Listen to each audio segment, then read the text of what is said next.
Merci au Saint-Esprit parce qu'il a permis que malgré la pluie, nous soyons rassemblés ici. Je voudrais saluer la notabilité. Vous dire merci pour votre présence. Merci pour tout. Je n'ai pas de mots à vous dire merci. Parce que depuis 14 heures, vous êtes ici. Et la cérémonie a commencé après 16 heures. Vraiment, je tiens à vous dire merci et m'en excuser. Je dis merci à l'imam et son, comment le dire, dans le langage musulman. Je sais que vous êtes, je ne sais pas s'il faut dire l'imam aussi, mais vraiment, je tiens à vous dire merci et à vous saluer. Merci à mes mamans, pasteurs, les servants de Dieu. Vraiment, je tiens énormément à vous dire merci. Merci aux femmes de Côte d'Ivoire, aux femmes de Yopougon. Je tiens à vous dire merci pour tout. Merci pour votre présence. Vous avez bravé la pluie pour être là. Les VP, je tiens vraiment à vous dire merci. Merci aux SGA qui ont répondu favorablement à l'appel, à mon invitation. Merci à mon équipe qui toujours m'accompagne partout où je vais. Merci à mon DLC, l'homme fort. Merci à la SN Jeanne qui représente le VP d'Agogodé. Merci beaucoup pour ta présence. Merci à mon fils, hein, le SN Hiro. Merci pour ta présence, merci pour tout. Je me présente, on m'a déjà présenté, mais moi je tiens encore à me présenter. Je suis Véronique Dupro. Je suis fière de dire que je suis Véronique Dupro. Je suis fille des grands ponts. Je viens du village qu'on appelle Tiagba. Tiagba parce que c'est un village historique. J'ai l'habitude de dire qu'il va doiter son village avec la main gauche. Mon village est le plus beau village de la Côte d'Ivoire, la Venise ivoirienne. Là, je sais qu'il y a aussi qui ne sont pas d'accord, hein, mais sinon, c'est le plus beau village de la Côte d'Ivoire. C'est la Venise ivoirienne, l'île. Bon, voilà. C'est de là-bas que je suis née. Et j'ai l'habitude de dire que je ne suis pas née dans une maternité. Je suis née sur une maison, on appelle les maisons Sipiloti. Juste pour vous dire que vous, les femmes qui êtes assises ici, j'ai fait beaucoup de tournées et beaucoup ont eu à dire, comme nous sommes dans les quartiers précaires, est-ce que après tu vas venir vers nous? Juste pour vous dire que vous et moi, nous sommes même chose, nous sommes de la même famille. Mon père est un cultivateur, un planteur, comme on a l'habitude de dire. Ma mère, elle est ménagère. Donc vous et moi, on se ressemble, on a le même problème. Ils ont fait mon ataloku, ils ont tout dit. Je vais dire juste que je suis la secrétaire générale adjointe du FPI, chargée de l'implantation du parti dans les zones sud et l'est de la Côte d'Ivoire.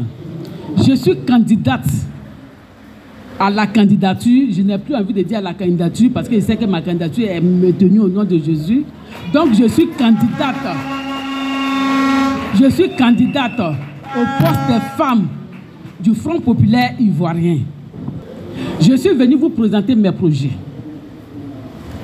Mes projets, j'ai l'habitude de dire que ça se repose sur 4 parce qu'il y en a beaucoup, mais je prends 4 piliers essentiels. Et il y a la cohésion sociale, la redynamisation des structures du parti, la mobilisation et l'autonomisation des femmes. Oui, l'autonomisation des femmes, c'est très important pour nous les femmes. La redynamisation, pourquoi? Parce que dans un pays où il n'y a pas la paix, on ne peut pas manger. Nous avons expérimenté toutes et tous la guerre en Côte d'Ivoire ici. Le sachet d'articles qu'on vendait à 100 francs était passé à 500, voire même 1000 francs. Pourquoi? Parce qu'il n'y avait pas de cohésion sociale. Quand il n'y a pas de cohésion, il n'y a pas d'amour. Alors que j'ai vu l'imam prier, j'ai vu les servants de Dieu qui ont prié, j'ai vu les chefs, même s'ils n'ont pas prié, ils ont donné les bénédictions. Mais tout ça, ça incarne quoi? L'amour. Là où il n'y a pas l'amour, là, quelque chose ne peut pas naître et puis grandir. C'est pour cette raison, chez nous, les chrétiens, on dit, Dieu nous a tellement donné qu'il a donné son Fils unique. Donc, quand tu donnes, là, il faut qu'il y ait l'amour. C'est pour cette raison, mon projet, là, ça s'appuie sur l'amour, la cohésion sociale. C'est très important pour moi. Le deuxième point, c'est la redynamisation. C'est-à-dire, si je suis à la tête des femmes du Front populaire ivoirien, je vais faire d'abord l'état des lieux. L'état des lieux des fédérations.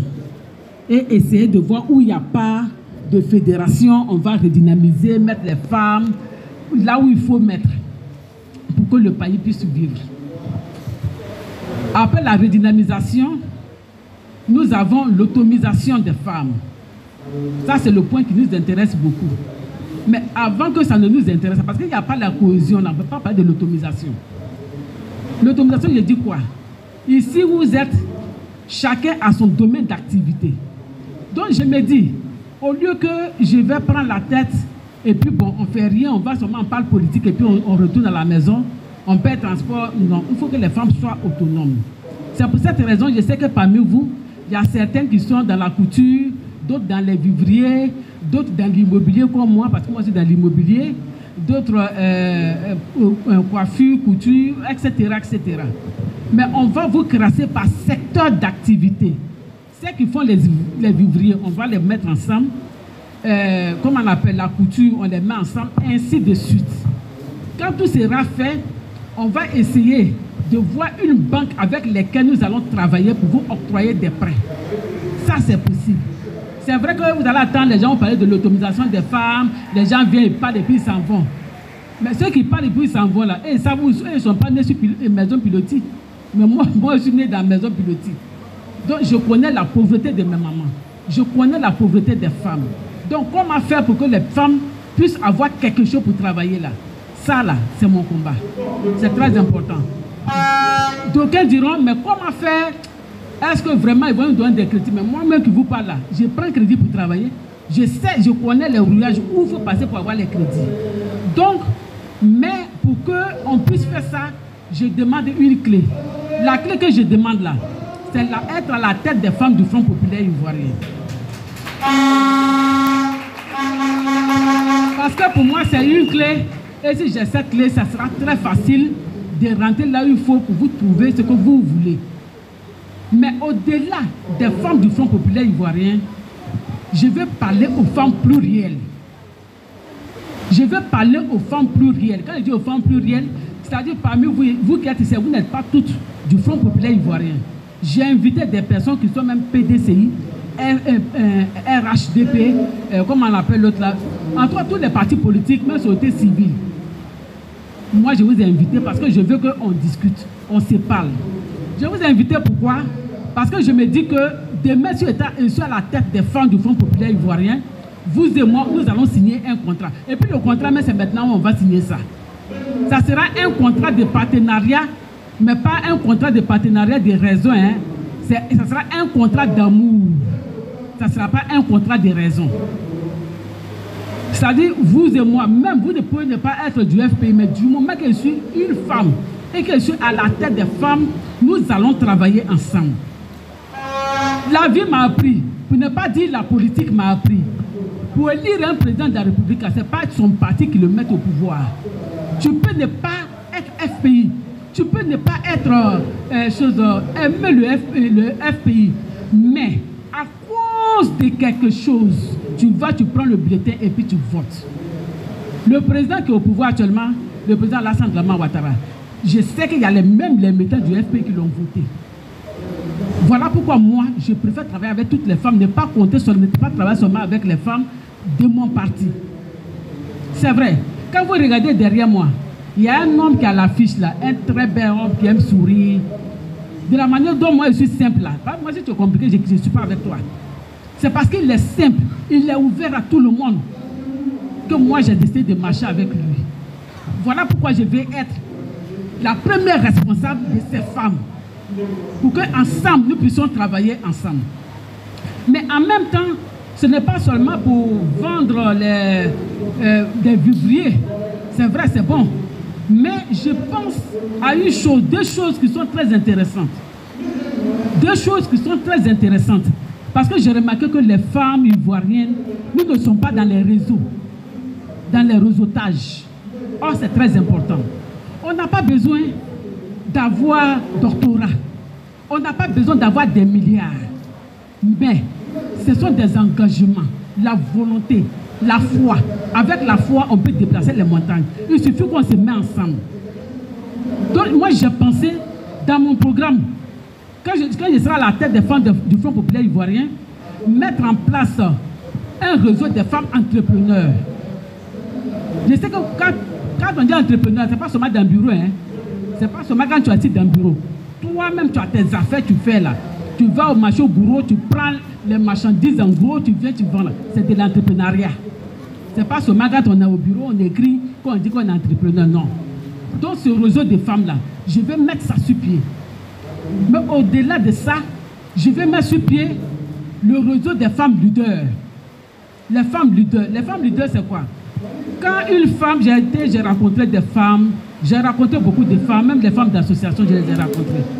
Mais j'ai compris quelque chose, c'est que ces femmes-là, il y a beaucoup parmi nous qui ne savent pas qu'elles sont des leaders. C'est qu'elles mobilisent, hein, elles mobilisent beaucoup de femmes, mais elles ne savent pas qu'elles sont des leaders.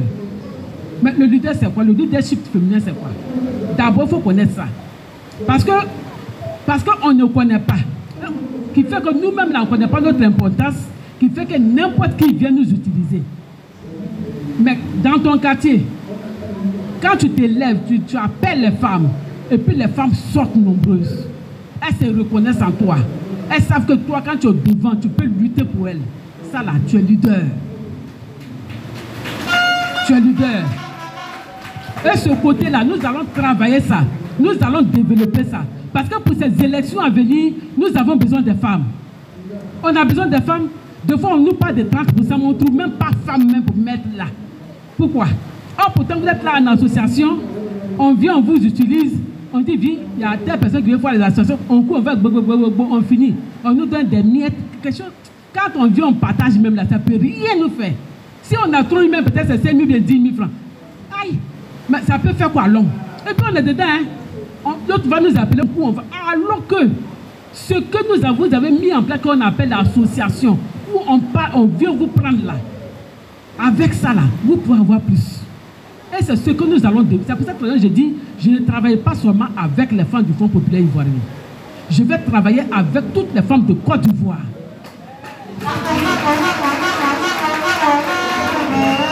Parce que tu sois du RHDP ou PDC, PPS ou COGEP, peu importe, vous êtes mes sœurs.